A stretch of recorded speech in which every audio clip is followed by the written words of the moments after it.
podcast is part of the Batman Universe Podcast Network, hosted by thebatmanuniverse.net. Here, we love talking about everything Batman. The BatmanUniverse.net has news, original content, and reviews about Batman comics, movies, TV shows, video games, and more. Check out thebatmanuniverse.net and join our Discord server to start chatting with fellow fans. We can't wait to talk to you guys. Also, visit our Patreon page and join our other awesome supporters. But enough of this nonsense. On with the show.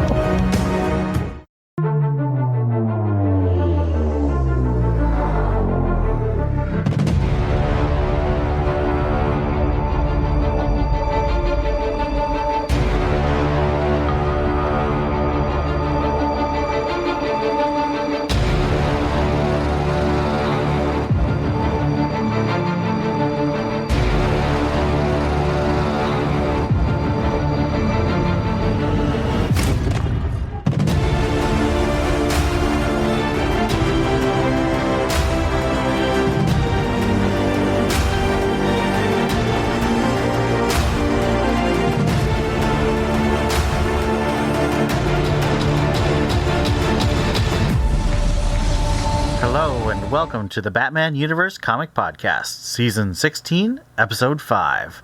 I'm your host, Ian. And this is Theo. And we are sadly Steph'less because she is not feeling well, so our thoughts and prayers go to Steph. In the meantime, we have a ton to get to because it was a 5-week month last month, so we've got a little catch up to do. Plus they did double shipping, so we still did our full reviews. I have a little bit of news to get started with. DC Comics in July is switching back to Wednesday releases, and this makes Ian very sad because he likes going to the comic store on Tuesday. Why? That means you would have to travel. That means you would have to travel to the comic store twice. I buy almost no Marvel, so I don't really. No. Also happening in July, Mark Waid and Dan Mora are doing an event called Absolute Power. It's listed as a 4-issue miniseries plus prelude issues and spin-off issues. I don't know if it's going to be releasing weekly or if it's going to be July through October, but I guess we'll find out. The story that we know is Amanda Waller is going to use both Zur-En-Arrh and Brainiac Queen's technology from Chip Zdarsky's Batman run, which is why I'm mentioning it now, and of course Josh Williamson's Superman crossover House of Brainiac. Any thoughts on Absolute Power? Well, I guess this was the evil trinity that they've been talking about all this time, so we're finally getting it. Not excited until I know more, but being that I'm not a fan of Amanda Waller, meh. Yeah. I tend to agree. The concept of this event seems like superhero punch 'em up, and that's, I don't know. I'm not reading World's Finest. I'm not reading Shazam. I'm not on the Wade train. I know some people really are. Some people really love what he's doing, so I hope that they're excited. I'm interested that it's tying into the current Batman and Superman runs. I'm also interested that it's not tying into the Wonder Woman run, but that's really all the thoughts I have. We do know that this means that Zur-En-Arrh is going to keep going until this event's done. I continue to wonder why they are just breaking their necks trying to make Amanda Waller relevant. I mean, for the same reason they keep trying to make Suicide Squad relevant. Nostalgia. We had announcement of a new trade initiative or collection initiative called DC Finest. What I'm hearing is that these are going to be similar to the Marvel Epic collections, which are sort of like, they're basically large collections of anywhere between 13 and 25-ish comics. So they're big chunks, but not as big as a compendium, which is basically a softcover omnibus. And they're going to be doing a lot of chronological runs. So they're going to be doing Batman's Year 1 and 2 and stories in between. And Catwoman, pretty much everything, including the Newell run up to the first year of the Balent run. So those are the Batman issues they have solicited And they're saying it's going to be a quote-unquote affordable $35 per volume. I had nothing to do with the language of affordable. That sounds a little expensive to me personally, but that's what DC thinks. What do you think about these DC finest? Are they going to be in your collection, Theo? Probably not, especially the Batman titles, considering I pretty much have the floppies already. Yeah, we probably have most of these already. So, yeah, not certain. Yeah, okay. I mean, I guess it'll... You gonna get that Catwoman, the super depressing Mindy Newell run? No, I mean, I got most of the run of my favorite time, which was the Jim Ballant. So, you know, that art with my favorite cat suit was, yeah, about price being what it is, I don't know, but I mean, it has to be something really, really exciting for me to buy something that I may already have, you know. So I, for example, have most of all of the She-Hulk runs, but I have a few of those omnibuses. I have a few Batman omnibuses, but that's pretty much it. Oh, yeah. Of course, I have Super Sons just because it's Super Sons. Something that puzzles me a little bit is that this is going to overlap, and I think already is overlapping with the Cape Crusader and Dark Knight Detective collections, which were already about 10 to 15 issues each. But of course, those were specifically focused on the Batman and Detective Comics runs between Year One or Crisis on Infinite Earths, and 1992 when Nightfall started. So, do you remember when they're supposed to be starting these compact series also? Yeah, I haven't heard much about that.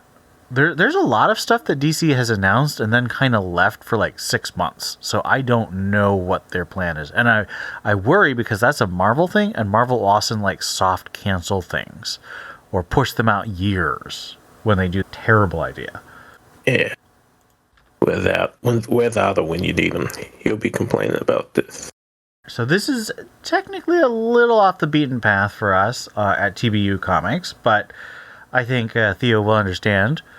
Zatanna, Bring Down the House, a Black Label graphic novel, will be coming out by our friend Maruka Tamaki, art by Javier Rodriguez. So since we've been big fans of Maruka Tamaki's Detective Comics run, and I also really like her Wonder Woman run and her Supergirl Being Super graphic novel. This should be quite fun. Zatanna is often connected to Batman characters, so we'll definitely keep an eye on circumstance. But in the meantime, if you also enjoyed things like The Tower or The Neighborhood by Tamaki, you might want to check this out. I'll be giving this a peek. For sure. Let's move to our reviews. Starting with Detective Comics number 1082.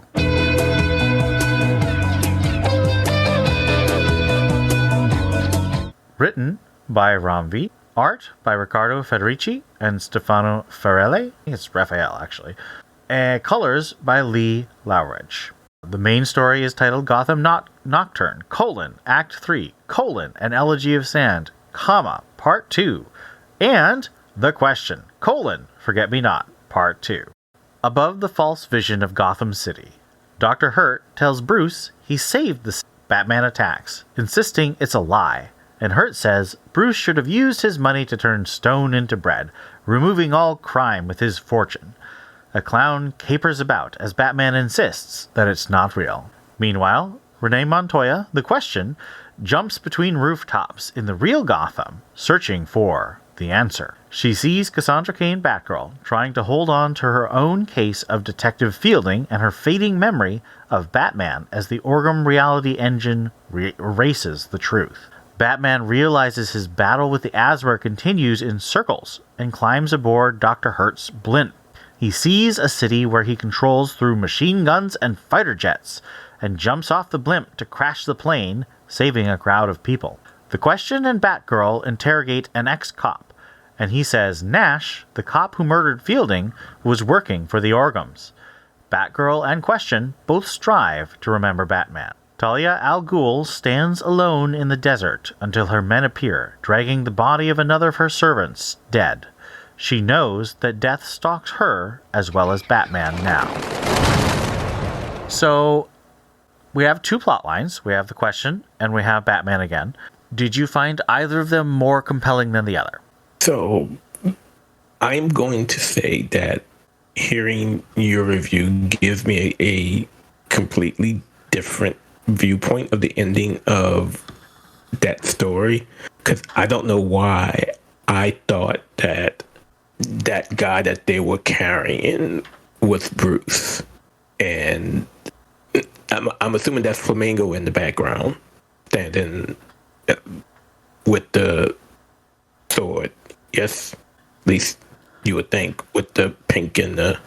You might be right. We do know Flamingo is going to be showing up, but I will confess, colors are not my strong suit sometimes, so I might have missed the pink of the costume. Yeah, I don't know why I thought that was Bruce. Because, I mean, the face was wrapped and everything, almost like they was confusing like the rest of this run. Oh, of course. Of course. And, I assumed it was him because his face was wrapped, so of course to hide his identity, it's just, I don't know. Is it October yet? Probably not. But oh man, it says a lot when the question side makes somewhat more sense than the actual quote unquote main story. So you would say that the question side was more compelling and engaging. Yeah, it just makes it's more clearer. Yeah, I would agree. I'm still frustrated by it because, like, this reality engine thing really, it doesn't make sense to me, and I don't like that some people can hold on to the memories and other people can't, and why, just so the story can happen, as the Screen Rant guy says. So, when I talk to people, and I feel like I might have mentioned this before, but when I talk to people who say they like this run, they tell me, I just like the vibes. And I will say the vibes on both of the halves of the story are compelling. I do still feel like the poetic nature, the operatic nature of it. And I especially do like the hard-boiled detective and sort of narration that you get in that kind of story with the question intertwined story. I remain frustrated that Renee is both the question and the commissioner. I think that's stupid. I don't think she should be the commissioner. Well, you're going to get your wish. Eventually. It's taking a while. And I feel like we should get a question miniseries with, heck, Renee and Cass. I mean, everyone knows how I feel about one of the other Batgirls, but Ramvi does a good job with Cass here. Even if it doesn't make sense. And I will insist that it does not make sense, and I don't appreciate that. You're not. Do you think... Does it matter, any of these fake visions that Bruce sees? Like, do they provide any insight into the nature of Batman for you? Do you see any connections with theories about Batman? I mean, I'm particularly annoyed with Dr. Hurt saying, you should have spent your money to turn stone into bread, and then crime would go away. I'm like... rich people commit lots of crimes too. Money doesn't stop crime. That is the stupidest thing ever. And that Joker was the creepiest thing ever. I mean, but that's a good thing. Like, we want creepy Joker, right? He should be creepy. Like, my complaint is not about the art. Are you ready to move on to the backup, or do you have any other thoughts? Is it October yet? Let's move to the backup. I wanted so much from this run. Me too. I don't know. I do hope people don't come away thinking that we were coming into this run being like, oh man, I'm just not going to like this run. Because there have been runs where I personally was, shall we say, a bit close-minded about the Tomasi run. And I will say that some of those arcs did stand out well. I do have fond memories of the Mr. Freeze run in Tomasi's run. But I came into this excited. And this is not me wanting to hate the book. I look every week, every time I have to review an issue of this, I'm trying to figure out if there's a way into it for me. I am not finding it. And I wish some people who liked it would write in with some detail things. Like, don't just tell me I like the vibes. Because, I can get the vibes, but that doesn't... You're paying $5 or $6 if you're getting an alternate cover for this book. And I don't think vibes are enough to justify that. All right, let's move to the backup. And this is called His Name Was Dr. Hurt, Part 2. It's written by Dan Waters, and art is by Christopher Mitten. Colors by Triona Farrell. Our vengeance foursome heads towards a castle that has mysteriously appeared outside of Gotham, hosting Dr. Hurt's semi-centennial masked macabre. His abandoned wife is greeted by another woman claiming to be one of hundreds of brides. They tread deeper into the party, watching as 4 beautiful, brilliant, and hard-working men and women are tortured to death by gas. The man tricked by Hurt into jumping from a building with an empty grapnel gun starts shooting as the remaining 3 run deeper. The wife finds out that she drank poisoned wine like the other brides and dies. Down to 2, they head up a staircase, but the remaining woman pulls a gun on the man, revealing that Hurt replaced her personality with his own, and claims that she is Dr. Hurt. So, I will say, I like this backup more than the main story, but that's not saying very much. But my head hurts when I'm reading both of them because I don't appreciate the fact that none of this makes any sense. Why is there a castle outside of Gotham? I don't get it. I just don't understand. Dr. Hurt is the worst villain. He is so stupid. I'm tired of him. I was tired of him when Morrison used him. Yeah. And we still don't know who the hell he is. I believe that Tim Seeley did this thing that he was some kind of weird semi-robot, semi-organic thing who was brainwashed into thinking he was Dr. Hurt. And I liked that a lot better because I thought he was pathetic, and that backstory makes him more pathetic, and I appreciate that. But clearly, Ram V and Dan Waters are like, no, Dr. Hurt is deep and cruel. Well, you know what? I'm going to call him Dr. Derp because I hate him. Yeah, I mean, and wasn't there at one point, I can't remember where I saw it, but someone had his identity listed, one of his identities listed as Thomas Wayne. And I'm like, wait, what? Yeah, that's what Grant Morrison had Dr. Hurt claim to be during, I think, R.I.P. I don't remember that. Yeah, because how much of R.I.P. do you remember outside of Jezebel Bet randomly showing up? Hey, don't knock the Jez. I will knock the Jez's head right off like Talia did. Mm-hmm. Then her daughter's going to come after you. Wait, what are going to come after me? Her daughter. Jezebel had a daughter? Oh my God, you obviously have not been you obviously did not read Nightwing. He had baby with Blockbuster.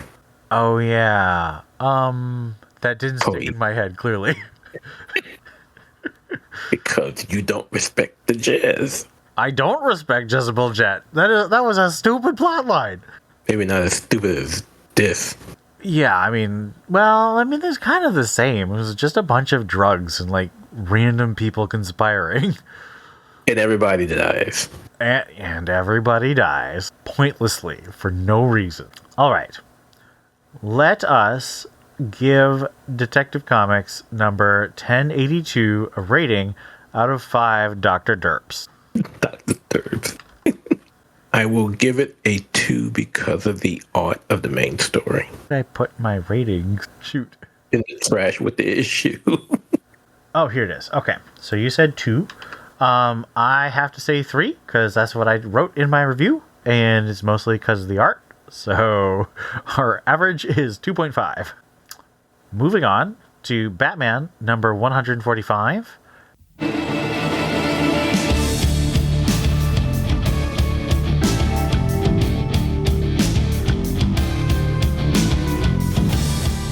This is Dark Prisons Part 1, written by Chip Zdarsky, art by Jorge Jimenez, woohoo!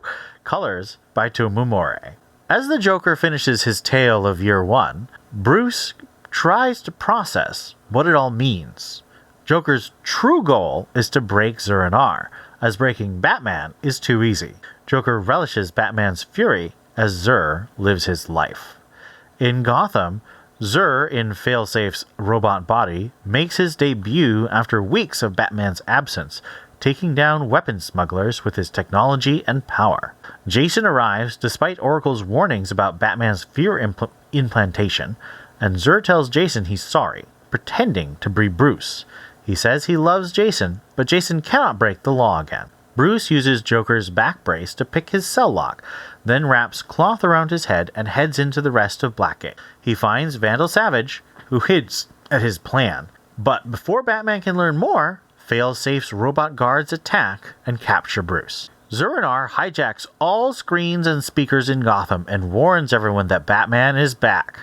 The Bat family, especially one Stephanie Brown, listen in shock, and Mayor Nakano calls Commissioner Montoya and warns her not to try to talk or work with Batman. She asks why, and Nakano says outside forces are pressing on him. Zur attacks Riddler, surprising him because of his help against Vandal Savage in Gotham War. Zur publicly claims that Riddler belongs to him, not the justice system. Damian confronts Zur on the rooftop as the rest of the Bat family, especially Steph, watches, wondering if it's really Batman. Uploaded into Failsafe. Bruce wakes up, tied to a chair, as Dr. Capito, his old teacher, tells him a story. So, we are back after Joker Year 1, and how are you feeling about the getting back to the present day after being in the past and the future? I feel better about Batman than I do about Detective for obvious reasons. I don't know. I'm still not sold on the whole failsafe Zor thing. It just seems to be going all over the place now. You know, Zor might as well. I'm assuming Zor is now considering himself an AI instead of a personality, because how else can you fit all that's going on into comics? It's just, I don't know. It's interesting to see Capito still around. Yeah, I had a friend who predicted that. I personally thought Capito was dead. Did you? I didn't think he was dead, but again, I see all of the issues way ahead of time. So. Well, I know that we both knew that when we recorded last time, but I remember when I read Joker Year 1, I genuinely did think Capito was dead. I didn't. Ah, so you, like my friend, well, you are also my friend, but a different friend, were smarter than me, clearly. Most left-handed people are. We're geniuses. I don't know if my friend is. I'll have to ask him. So we did have a bit of conversation on the server about some of our listeners reading the issue and being a bit upset that it feels like Capito is now Joker's puppet master. How do you feel about how Zdarsky's handling the relationship between Joker and Capito? I mean, it's possible. Especially considering how the night ended. He wasn't really able to break Bruce, but, as we kind of saw in Year 1, it seems like he has a better hang on what's going on with Joker, especially considering they have, I'll use the term, similar goals. He kind of wanted to break Bruce as well. And so, doing things with the Joker, I can see that. Well, see, I didn't really consider Capito any kind of puppet master or even, I don't know. I see the Joker as a thief/sponge, and he will just steal anything he likes. And if he doesn't want to do something, if he's not interested, you can't make him do it. Fear toxin has no effect on him. I think he likes stealing Capito's knowledge, but he has no real desire to play Capito's game. He plays his own game, and Capito has a huge ego.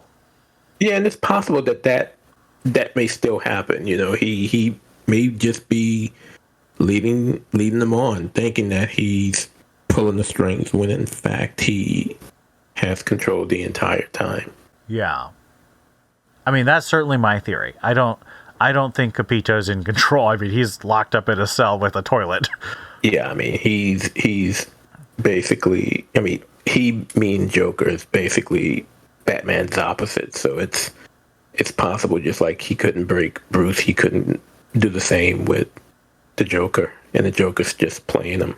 How do you feel about the Bat family showing up again? How do you think they're going to interact with Zur-En-Arr in the coming How do years? you feel about the Bat family showing up again? Because actually, they've been around a while, save for a few or a particular individual. So how are you feeling that they're back around?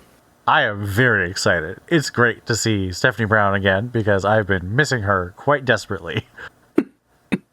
You ought to just go ahead and write a couple of Stephanie Brown stories. Just when you get that urge, you can just pick it up and read it or add to it.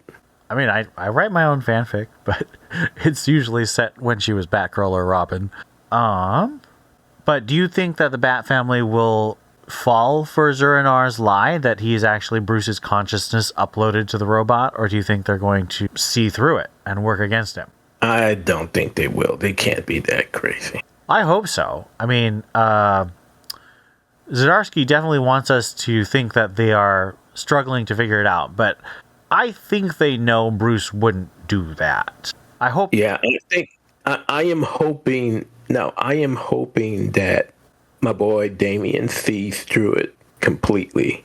Yeah. You know, I think he's playing it off right now.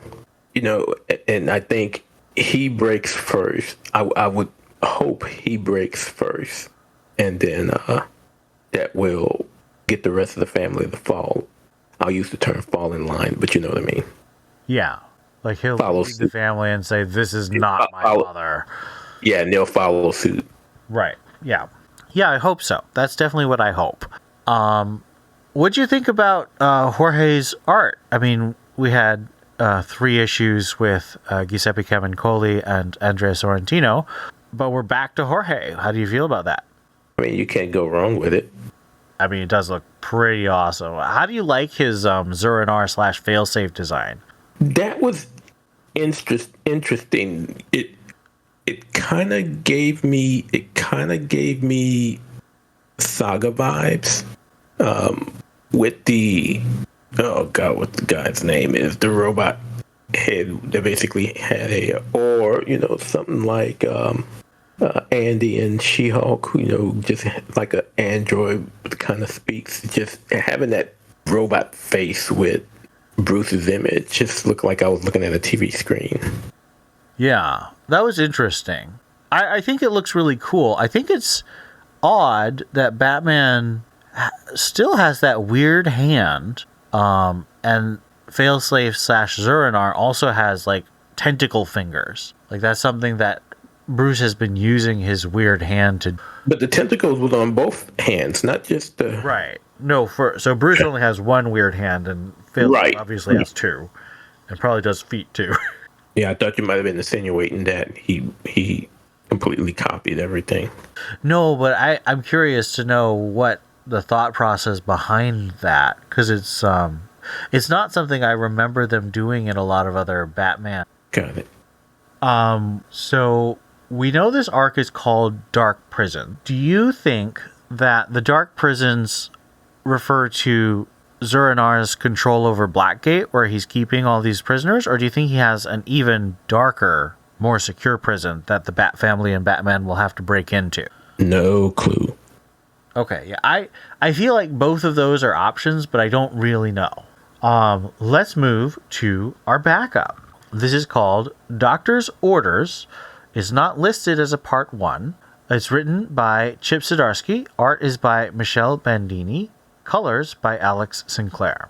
Continuing directly from the main story, Dr. Capito tells Bruce about Joker's early encounters with him, including the murder of his first Arkham psychologist. Calling back to the I Am a Gun backups from early in Zdarsky's run, Joker tells of his first meeting with Zur-En-Arr, and Capito guesses that Bruce has finally made a backup personality. He encourages Joker to create emergencies to make Batman use Zur-En-Arr. Capito tells Bruce he was excited to see the battle of superhuman minds between Batman and Joker.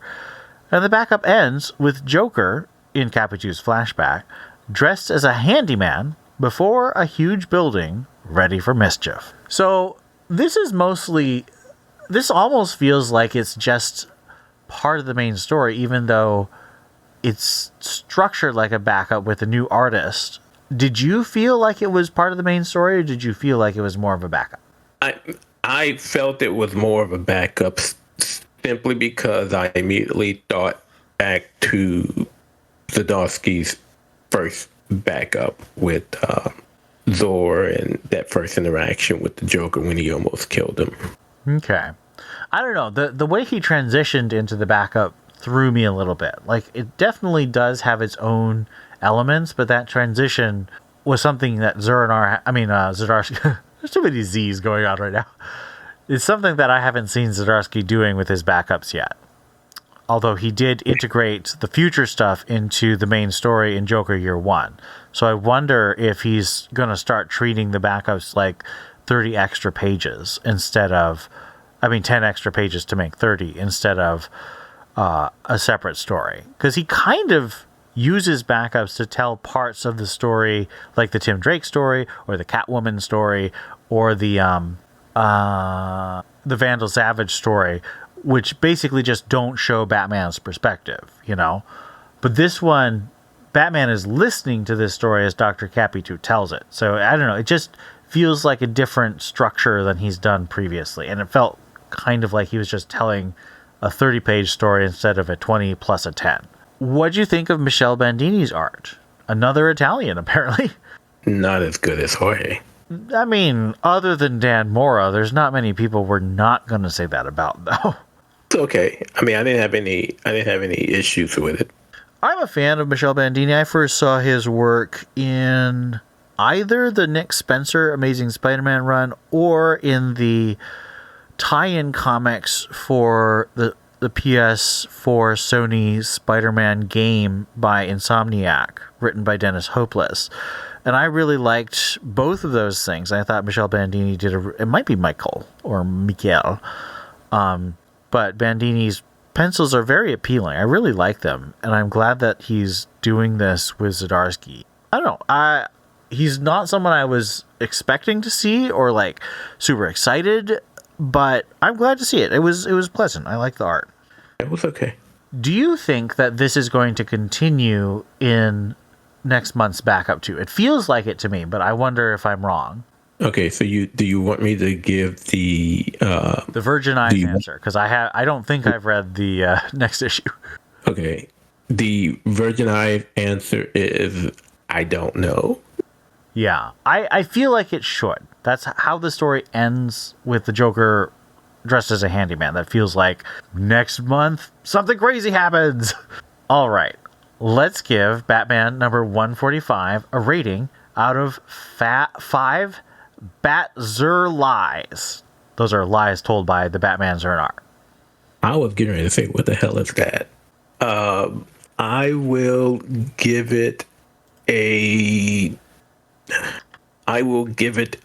3 to 5. All right, and I'm giving this a 3.75, and yes, a full half point is added for the appearance of Stephanie Brown. Over on the website, Scott gave it a 3.2, which gives us a 3.4 average, and we're almost at a mode of 3.25, but we're not, so I can't count it. Somebody needs to come and help Ian, please. I have so much wrong with me. Hey, you got a second? The Batman universe is looking for Batman fans with something to say. If you're interested in writing reviews of your favorite Batman books, or you want to contribute original content with articles like the top 10 forgotten Batman villains, or why Dead Didio's exit from DC was the worst thing to ever happen, then we want to invite you to join our TBU staff family as a writer. Just reach out to our email, TBU at thebatmanuniverse.net and let us know that you want to become one of our writers. It's that easy. And honestly, there's no reason not to. You get exclusive access to our TBU staff Discord server, you get early access to comics, and you meet a lot of cool people. What are you waiting for? Email us at TBU at thebatmanuniverse.net and let us know that you want to become one of our writers. All right, our last review of the night is Batman and Robin number 7. This is called Cult of Man-Bat Part 1, written by Josh Williamson, art by Simone DeMeo, colors by Giovanna Nero. Man-Bat preaches to his cult about his hatred of Batman and his family, particularly one Stephanie Brown, because they stole his destiny. Gotham, apparently. Shush is upset with him for wasting time with his cult instead of taking down Batman and Robin. Meanwhile, Flatline catches up with Robin and Batman and says she's in Gotham seeking her sister, Mila. Damian promises to help, and Batman tells him to be careful as he heads off to investigate Man-Bat's cult. Flatline tells Damian she was bored running Lord Deathman's criminal empire, but she sees the ghost of Ra's al Ghul calling her a liar. She tells Robin the clue she found in the name Slim, and Robin takes her to the closed Iceberg Lounge where Slim was a bartender. Masked thugs surprise them and they fight. Mila appears, her hair white just like Flatline's, and tells them to leave. Batman finds one of the cultists and interrogates him. The cultist claims he doesn't worship Man-Bat, but wants to change himself to fit the brutality of Gotham. He tries to transform using a pill, but dies instead. Shush appears, saying she'd like to team up with Batman against Man-Bat for his betrayal.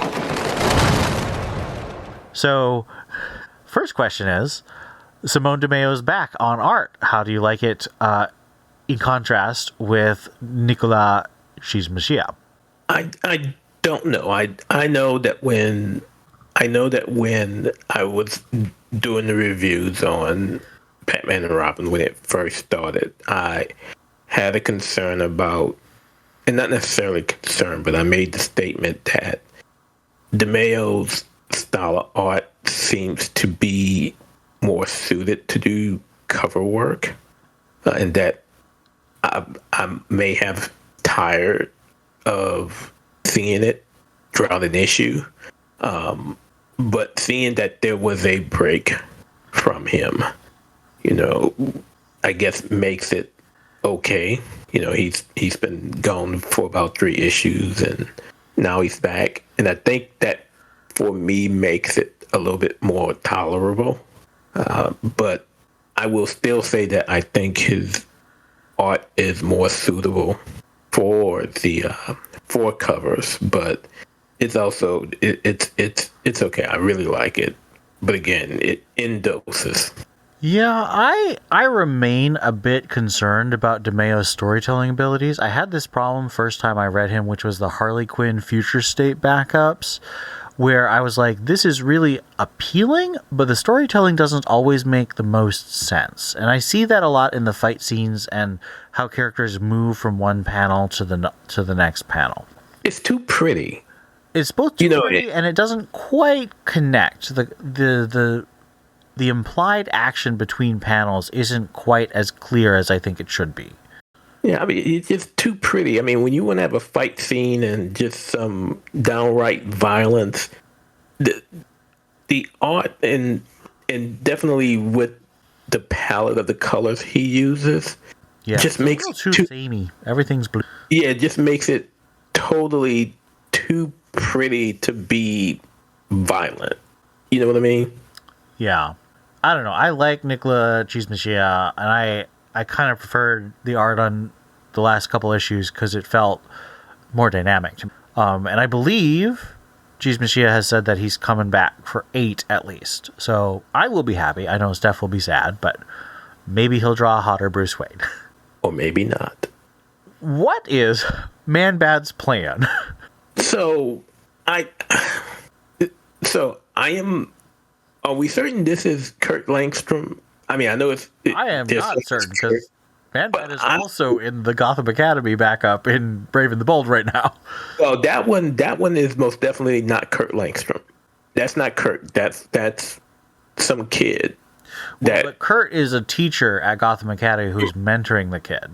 Right, but we know that Man-Bat isn't Kurt Langstrom Man-Bat. Right. But that Kurt Langstrom is not running a cult either. Yeah. Although I guess that's your question. Is this Kurt? I don't really know. Things have been so crazy since, quote unquote, he died. And yeah, with the Task Force Z and everything. For all we know, it's not that happened. That's wild. Quote unquote, he died, but it kind of makes me wonder whether or not that actually is Langstrom and it's not the demon that he supposedly suppressed. You know what I mean? Yeah, I know what you mean. Because remember, he supposedly was able to suppress that demon back, but makes me wonder if that's actually the case. I don't know. This version of Man-Bat just seems unhinged. So counter to what we remember of Man-Bat of old. Yeah. So what is Shush's plan? She originally says that she wants Man-Bat to take down Batman and Robin, and now she wants Batman to help her take down Man-Bat. What is going on? Well, I think it's more or less she feels betrayed, that she's kind of gone off the ranch, and putting this cult together. But what does she want that she wants to take down these major players? What is her goal? Is she wants to take him down for bragging rights, or what do you think? I don't know. I think ultimately she wants to take out Bruce, and in order to do that, she has to eliminate certain folks. Yeah, I mean, I am 100% expecting her to backstab. And what in the world is Flatline's sister's plan? There's so many people with plans, and I don't know what any of them are. So, I'm going to say this, and I totally don't believe it. I mean, and I had to look at it a few times, but her sister and Shush look like they were wearing the same clothes. Really? Do you think that they're the same person, or do you think that they're just connected as part of the same organization? Either or, yes. Okay. I mean, it could just be another Joshua Williamson thing to swerve us. Well, it definitely seems like she's gotten the same powers that her sister got, because her hair is the same color. And she talks about inheriting something from their grandfather. Yeah, and that's what we, and we know from Robin, that's how Flatline did get her power. It was inherited from her grandfather. Right. I don't know. Lots of questions, not a ton of answers, but it is enjoyable. I maintain that I still like the school stuff a bit better than this crime fighting stuff, which I don't want it to not have crime fighting stuff. I just kind of would like a more balance between the two, because I like the civilian stuff. I like Damian investigating the other students and his teachers. That's something we're not getting in the other Batman titles, and I think that Williamson's doing it well. So I'd like to see more of that, and I'm sure that we will. I felt its absence. And it's okay if it's, again, if it's a one-time, two-time thing that doesn't completely overtake the story. But now, I gotta ask, I thought Roz came back already. Didn't they bring him back? Too. I thought he came back in Lazarus Planet. Yeah, I'm confused about why Flatline's seeing his ghost. Did she have anything to do with Roz's death? I thought that was all in Shadow War. It was. Yeah. That was Geoforce who did all that. Geoforce right? Killed him, yeah. Yeah, that's so weird. I mean, everything is weird with the Bat books. I mean, I still have no clue what time is where. I have given up trying to figure that out. It does not make any sense to me. I mean, because we had quote unquote Bruce talking about when we moved in together, but I'm wondering if he's talking about son of Batman or what. It doesn't make any sense. Yeah, because obviously this isn't Bruce in Dark Prisons, because that guy's under the ground dressing like Daredevil. Obviously this isn't Gotham Nocturne Bruce who's in a desert facing Dr. Hurt in dreams and randomness. None of the titles fit with each other, and it's very confusing and frustrating. All right, let's give Batman and Robin number 7 a rating out of 5 surprise sisters. I will give it a 3.5. I'm still enjoying this. I'm really liking it. Matter of fact, I might even say 3.75. All right. Good for you, because that means that I, who said 3.5, do not get a mode. Over on the website, Daniel gave it a 4.3. So that gives us an average rating of 3.85 and no mode. Now that means that Detective Comics got 2.5. This is our average ratings. Batman got 3.4. And Batman and Robin got 3.85. So that still fits with our general feelings of the run. Yep. All right, let's move to Greater Gotham.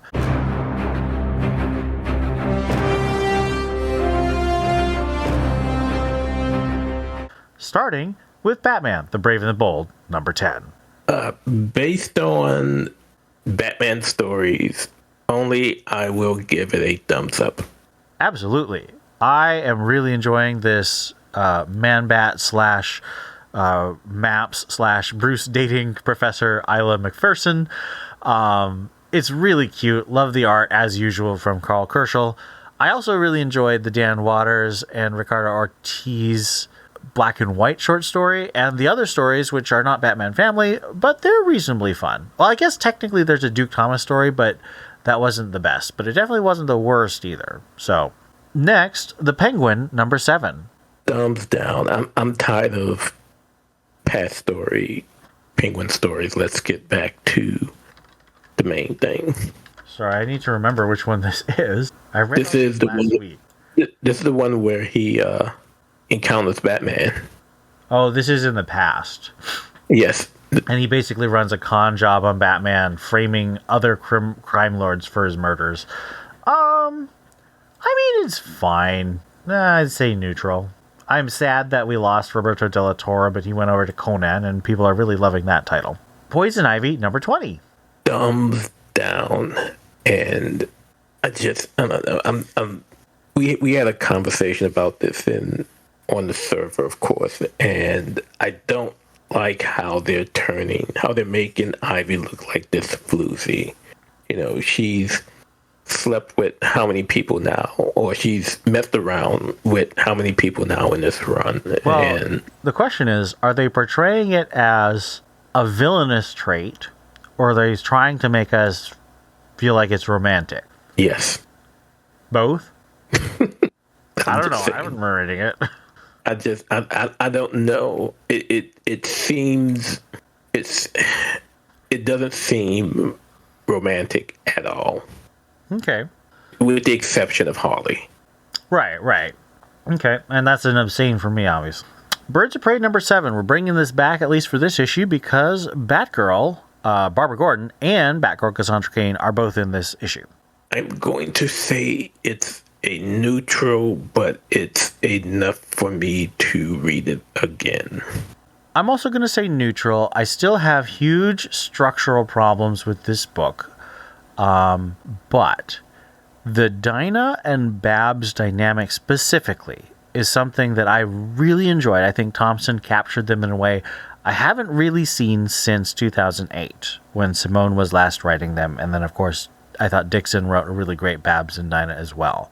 So that is a huge boost. I would honestly give the last arc kind of a thumbs down. I know, depending on your fandom of certain characters, you may have liked that, and that's fine. But as a fan of the Birds of Prey, I did not like the previous arc for just tons of reasons. And hopefully this upcoming arc will be more my taste.